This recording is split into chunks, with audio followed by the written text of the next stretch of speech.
அடையாறு ஆறை வந்து சரி பண்றோம், நாங்க சீரமைக்கிறோம் அப்படின்னு சொல்லி நிறைய விஷயங்களை தமிழ்நாடு அரசு பண்ணுவாங்க. நிதி பட்ஜெட் ஒதுக்கும் போதும் நிறைய விஷயங்கள் பண்ணுவாங்க. அதை ஒட்டி என்ன பண்ணியிருக்காங்கன்னா, அனகாபுத்தூர்ல நிறைய மக்கள், ஏழை மக்கள் வந்து அங்க இருந்திருக்காங்க. அவங்களெல்லாம் வீட்டை விட்டு வலுக்கட்டாயமா வெளியேற்றிருக்காங்க. அங்க போய் அதிகாரிகள் பண்ணதெல்லாம் அராஜகமா தான் இருந்தது. நம்ம பார்க்கும்போதே தெரிஞ்சுக்க முடிஞ்சது. எல்லாத்தையும் விட்டு எறிகிறது எல்லாம் பண்ணி புல்டோசர் வச்சு அங்க உள்ளதெல்லாம் இடிச்சிருக்காங்க. இந்த விவகாரம் பெரிய விஷயமா மாறி இருக்கு.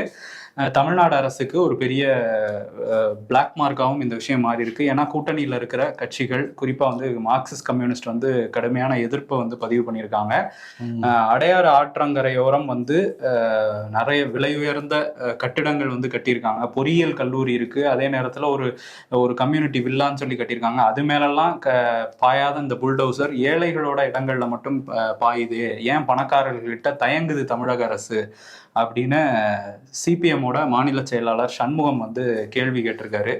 இதுக்கு பதில் சொல்ல வேண்டியவர் முதல்வர் தான். பட் இந்த மாதிரி ஒரு பிரச்சனை நடக்கிறதே ஒரு இல்லாத மாதிரி தான் அங்க உள்ளவங்க எல்லாருமே திமுக நடந்துக்கிறாங்க. அந்த மக்கள் வந்து அழுகிறத பாக்குறப்ப, அந்த வீடியோ எடுக்கிறப்ப கதறத பாக்குறப்ப ரொம்ப கஷ்டமா தான் இருக்கு.